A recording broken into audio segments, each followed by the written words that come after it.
নমস্কার। আজ পাঠ করে শোনাব সুচিত্রা মিত্রের লেখা ছোট গল্প তুলির দুপুর। দুপুরবেলা বিছানায় উপুর হয়ে শুয়ে একটা পত্রিকা উল্টাচ্ছিল তুলি। ফ্যাশনের কাগজ, দারুণ রংচঙে, পাতায় পাতায় অজস্র রূপটানের বিজ্ঞাপন, সঙ্গে হরেক রকম বিউটি টিপস। কি মাখলে ত্বক আরও উজ্জ্বল হবে, কি করলে চোখ মোহময় দেখায়, দিনে রাতে কখন কি রঙের লিপস্টিক লাগানো উচিত, কোন রঙের শাড়ির সঙ্গে কোন বর্ণের ওষ্ঠরঙ্গানি মানায় ভালো, উরুকে কিভাবে নির্লোম রাখা যায়। রান্নার পাতাও আছে বেশ কয়েকটা, চাইনিজ, মেক্সিকান, ইতালিয়ান, টিবেটিয়ান। তুলি মন দিয়ে খান কয়েক বাছা বাছা রেসিপি পড়ল। সবকটাই চিকেনের প্রিপারেশন, অল্প তেল মশলার। সুগতর পেট ভালো নয়, বেশি মশলাদার রান্না হজম করতে পারে না। তুলির আবার একটু কষকষে না হলে চলে না। তুলির চাপে পড়েই খেয়ে নেয় বটে সুগত, তবে বড় কষ্ট পায় বেচারা। রাতভর ঢেকুর তুলছে, নয় বাথরুমে ছুটছে। বেচারাকে এবার থেকে একটু হালকা হালকা খাবার খাওয়াতে হবে, যেন স্বাস্থ্যকরও হয়, সুস্বাদুও হয়।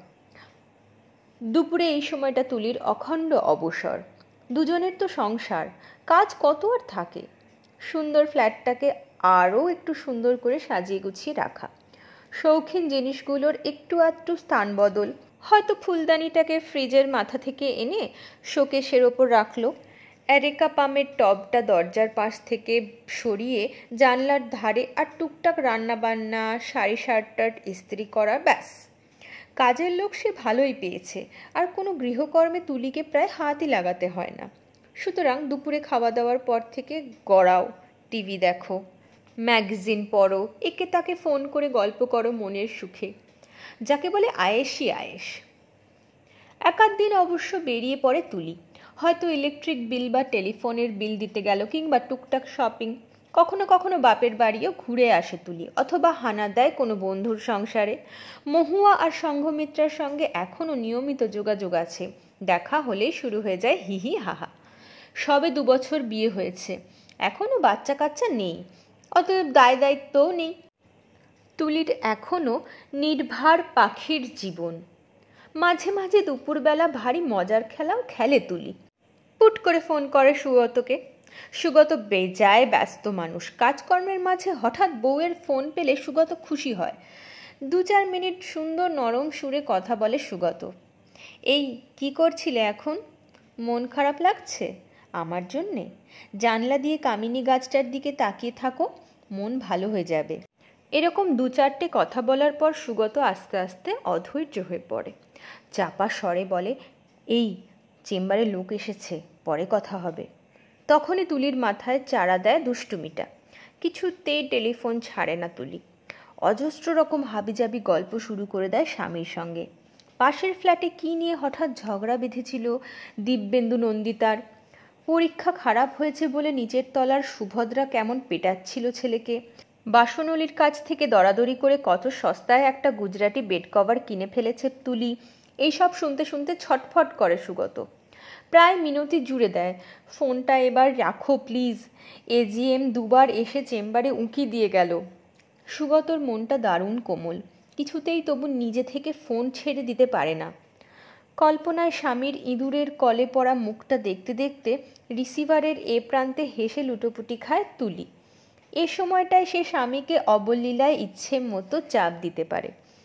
আজ আমার জন্য ফরগেট মি নট পারফিউমটা এনো কিন্তু। এই শোনো, রাত্রে আজ থাই ফুড খেতে যাবো। কতদিন আমরা মিনি আউটিংয়ে বেরোয়নি বলো তো? সামনের উইকে বকখালি যাবে তো? ওয়াদা? প্রতিটি তুচ্ছ শপথই অক্ষরে অক্ষরে পালন করে সুগত। আবদারগুলো তুলি কচিত কখনো করে বলি হয়তো, অথবা সুগত হয়তো টের পায় তাদের সম্পর্কটা যাতে একঘেয়ে না হয়ে যায়, তার জন্যই এই খেলাটা রচনা করে তুলি। ম্যাগাজিনটা উল্টে রেখে আজও তুলি আড়ে আড়ে টেলিফোনের দিকে তাকাচ্ছিল। একবার ধরবে নাকি সুগতকে? বহুদিন হলে সিনেমা দেখা হয়নি। তখনই calling bell ding ding ding ding. Tuli আড়মোড়া ভেঙে উঠল। মনোর মা বোধহয় বাসন মাজতে এসেছে। বাথরুমে ছাড়া সালোয়ার কামিজটা যেন কেচে মেলে দেয়, মনে করে বলতে হবে, না বললেও কাচবে। তবু দরজা খুলেই তুলি বিদ্যুৎপৃষ্ট। সামনে কে ইয়া বড় ব্যাগ কাঁধে? অরিন্দম মিটিমিটি বসে হাসছে। কি চিনতে পারছো? তুলির ভুরুতে ভাঁজ। তুমি হঠাৎ?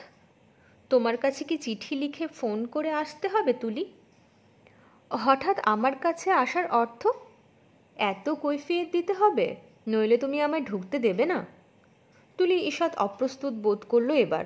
সত্যি তো, এভাবে বাঁকা সুরে অরিন্দমের সঙ্গে কথা বলা তাকে কি মানায়? অবিচারটা একদিন কে করেছিল? সে না অরিন্দম? কিন্তু একা ফ্ল্যাটে বাইরে অরিন্দমকে দাঁড় করিয়ে রাখতেও কেমন সংকোচ হচ্ছে, আবার ভেতরে ডাকতেও ভরসা পাচ্ছে না। অরিন্দমটা ভীষণ অসভ্য ছিল। তাকে একটু নিরালয় পেলেই চুমু খেয়ে চটকে মুটকে। ধুত, ভয় পাচ্ছে কেন? সে এখন সুগত মিত্রর বউ, এক পতিপ্রাণা বিবাহিতা নারী। সে যদি কণামাত্র প্রশ্রয় না দেয়, এগোতে সাহস হবে অরিন্দমের? তাছাড়া মনোর মা এক্ষুনি এসে যাবেই। মনোর মা কি অরিন্দমকে দেখে ভাববে কিছু? যা, তা কি করে হয়? মনোর মা কি কখনো দেখেনি তুলিকে কোনো পুরুষের সঙ্গে একা একা গল্প করতে? তুলির কলেজের সহপাঠী কৃষ্ণেন্দুর দিদির শ্বশুরবাড়ি এ পাড়াতেই। দিদির বাড়ি এলে কৃষ্ণেন্দু একবার এখানে ঢুঁ মারবেই। হাহা হাসে, আড্ডা মারে, ফ্রিজ থেকে মিষ্টি বার করে গপা গপ খায়। সবই তো মনোর মার সামনে। তাহলে একটুকুন ইতস্তত করে মুখে একটা হতাশ হাসি ফোটালো তুলি। দরজা ছেড়ে দাঁড়ালো। এসো। ঝোলাটা পাশে নামিয়ে সোফায় বসলো অরিন্দম। চোখ ঘুরিয়ে দেখছে ফ্ল্যাটটাকে। তারিফ করার সুরে বলল, বাহ, যেমনটা ভেবেছিলাম তোমার সংসার দেখছি তার থেকেও সুন্দর। তুলি বসেনি, উল্টো দিকের সোফার পিছনে দাঁড়িয়ে আছে। খানিকটা তির্যক সুরে বলল, কেমনটা আশা করেছিলে? ক্ষণিকের জন্য থমকালো অরিন্দম। তারপর আপন মনে মাথা নাড়ছে। হ্যাঁ, এরকমই তো হওয়ার কথা। আসলে তুমি এত সুন্দর সাজিয়েছ, তাক লেগে যাচ্ছে। সবই তোমার হাতের গুণ। মনে মনে খুশি হলেও মুখে খুশিটা ফুটতে দিল না তুলি। ভাবলেশহীন স্বরে বলল, নিজের ঘরদোর লোকে সাজিয়ে গুছিয়েই রাখে। বটেই তো, বটেই তো। তোমার বর কোন এক আমেরিকান ফার্মে আছেন না? আছেন তো, কেন? এমনি, অনেক টাকা মাইনে, তাই না? মোটামুটি ভদ্রগোছেরই পায়। কেন? না, এমনি। তোমার বর তো চার্টার্ড অ্যাকাউন্ট্যান্ট। সবই তো জানো, হঠাৎ এসে ঢং করছো কেন? এবার একটু রুক্ষই হয়ে গেল তুলি। এখনো কিন্তু তোমার আসার উদ্দেশ্যটা বলনি অরিন্দম। বলছি, তাড়াহুড়ো কিসের? অরিন্দমের হাসি যেন সামান্য আড়ষ্ট। এক গ্লাস জল খাওয়াবে? বাইরে যা গরম আজ। হ্যাঁ, গরম একটা পড়েছে বটে। তাপে একেবারে ফুটি ফাটা করে দিচ্ছে। কতদিন ধরে সুগতকে একটা এসি লাগানোর জন্য বলছে তুলি। অন্তত শোয়ার ঘরে। সুগত পিছলে পিছলে বেরিয়ে যাচ্ছে। অরিন্দমের তামাটে মুখখানা কেমন ঝলসানো ঝলসানো লাগছে। একটু বুঝি মায়া হলো তুলির। জিজ্ঞেস করলো, এমনি জল খাবে না ঠান্ডা জল? মিশিয়ে দাও। শরবত করে দেব? না না, তোমায় ব্যস্ত হতে হবে না। ঘরে সিরাপ আছে, গুলে দিতে পারি। থাক, এমনি জলই দাও। জলের তেষ্টা কি সিরাপে মেটে? কথাটায় কি ইঙ্গিত আছে কোনো? খড় চোখে অরিন্দমকে দেখে নিয়ে সরে এলো তুলি। ফ্রিজ থেকে বোতল বার করে গ্লাসে জল ঢালছে। কি ভেবে একটুক্ষণ ঠোঁট কামড়ে রইল। তারপর আবার এসে ফ্রিজ খুলছে। কাল অফিস থেকে ফেরার পথে ছানার জিলিপি এনেছিল সুগত। এখনও খান পাঁচেক আছে। প্লেটে দুটো মিষ্টি তুলল। অরিন্দম খাক না খাক, মিষ্টির প্লেট সেন্টার টেবিলে রাখা থাকলে মনোর মা অন্য কিছু ভাবারই সুযোগ পাবে না। দিব্যে একটা ফর্মাল পরিবেশ লাগবে।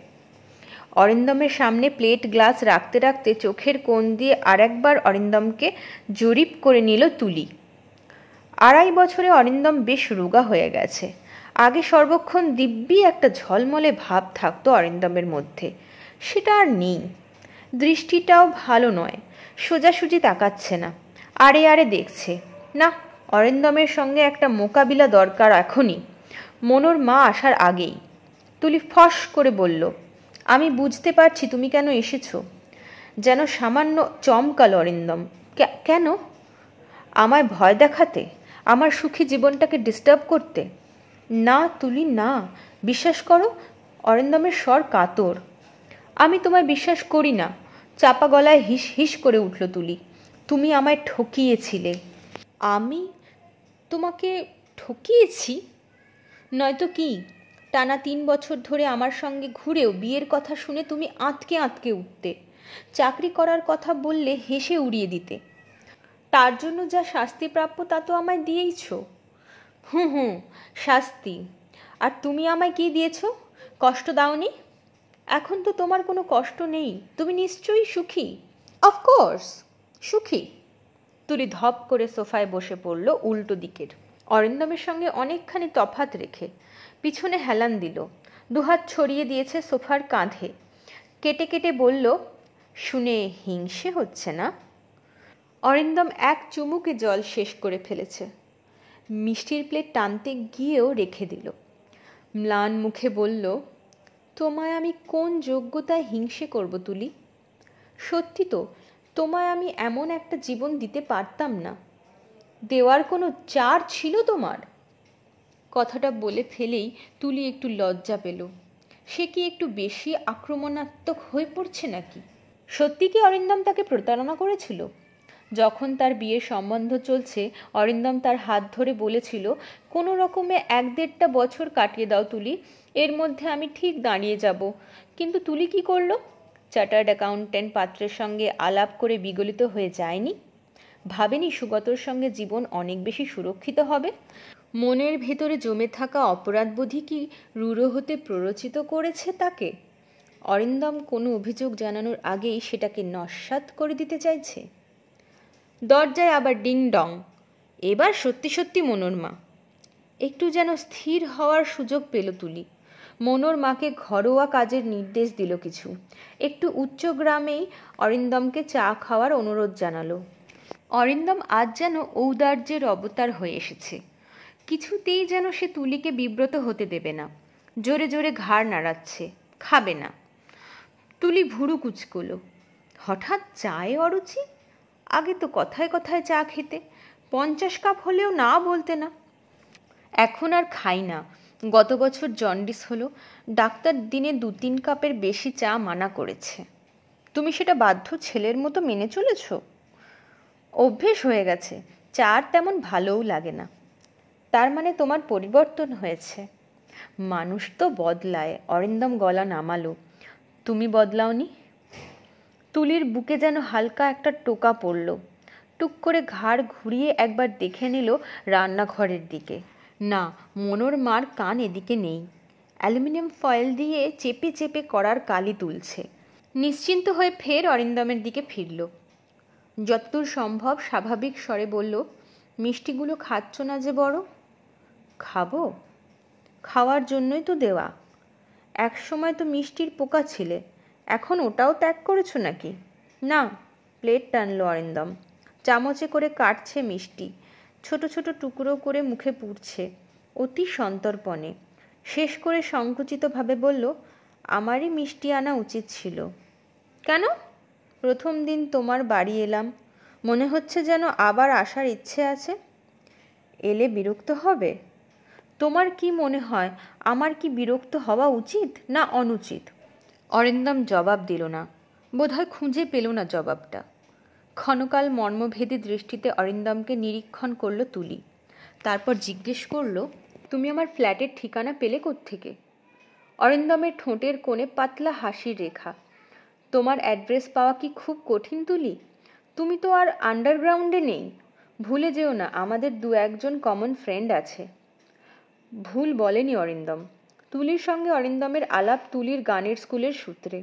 ওখানে বিশাখার সঙ্গে ভারী সখিত্ব ছিল তুলির। সেই বিশাখার বয়ফ্রেন্ড ছিল শিবাশিস। তাকেই বিয়ে করে ঘর সংসার করছে বিশাখা। সেই শিবাশিসেরই বন্ধু অরিন্দম। শিবাশিস গানের ক্লাসের গেটে এসে দাঁড়িয়ে থাকতো বন্ধুসহ। তখনই তুলির সঙ্গেও আলাপ। তারপর মন দেওয়া নেওয়া, তারপর ছাড়াছাড়ি। বিশাখা শিবাশিসের সঙ্গে ক্ষীণ হলেও যোগসূত্র আছে তুলির। কালে ভদ্রে তুলি ফোন করে বিশাখাকে, হয়তো ওদিকেরই কারো সূত্রে। তুলি আর ওই নিয়ে খোঁচাখুচি করলো না, সামান্য লঘু গলাতেই প্রশ্ন করলো, এখনো তো বিয়ে থা করনি? কই আর? কেন করনি জানতে পারি? শুনছি তো একটা কি চাকরি বাকরি পেয়েছ। ছোট্ট শ্বাস ফেললো অরিন্দম, বলল, হয়ে ওঠেনি তুলি। দেবদাস সাজার ইচ্ছে। তুলি উদাস গলায় বলল, এবার করে ফেলো দেখি। বুঝি কি একটা বলতে যাচ্ছিল অরিন্দম। ফোন বেজে উঠল হঠাৎ। একটু বুঝি চমকে গিয়েই ছুটল তুলি। শোয়ার ঘরে গিয়ে ফোন তুলেছে। হ্যালো। ও প্রান্তে সুগত। কি করছিলে? ঘুমোচ্ছিলে নাকি? অকারণে মিথ্যে কথা বলে ফেলল তুলি। না মানে একটু চোখটা জড়িয়ে এসেছিল। তুমি হঠাৎ এখন? আজ আমার অফিস তাড়াতাড়ি ছুটি হয়ে যাচ্ছে। শিকাগো থেকে এই মাত্র খবর এলো আমাদের চেয়ারম্যান মারা গেছে। ছোট কন্ডোলেন্স হলো একটা। তারপর তো সিনেমায় যাবে? নন্দনে একটা ভালো বই এসেছে। টেলিপ্যাথি জানে নাকি সুগত? প্রস্তাবটা শুনেই আনন্দে লাফিয়ে ওঠা উচিত ছিল তুলির, কিন্তু ততটা উচ্ছ্বাস যেন বোধ করল না। নির্লিপ্তভাবেই বলল, গেলে হয়। তাহলে চলে এসো। 5টার সময় আমি নন্দন গেটে থাকবো। সিনেমা টিনেমা দেখে একেবারে কোথাও খেয়ে দে।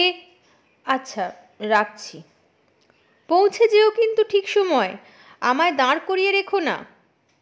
ফোন রেখে ড্রয়িং রুমে এসে তুলি দেখল অরিন্দম শোকেশের উপরের ফুলদানিটা হাতে নিয়ে ঘুরিয়ে ঘুরিয়ে দেখছে। তুলি ফের একটা অকারণ মিথ্যে বলল, ওটা আমার হাজব্যান্ড গিফট দিয়েছে। যে সে জিনিস নয়, পাকিস্তানি মার্বেল। ও। ফুলদানিটা রেখে দিয়ে সোফায় বসল অরিন্দম। তোমার বর তোমায় খুব ভালোবাসে না? চোখে হারায়। খিলখিল হেসে উঠল। দিনের মধ্যে কতবার যে ফোন করে, এই তো এক্ষুনি। অরিন্দম ফের একটা শ্বাস ফেলল। তুমি বড় ভাগ্যবতী। চোরা আত্মপ্রসাদ অনুভব করছিল তুলি। অরিন্দমকে দেখেই জেগে ওঠা বিরূপ মনোভাবটা প্রায় মুছে যাচ্ছে।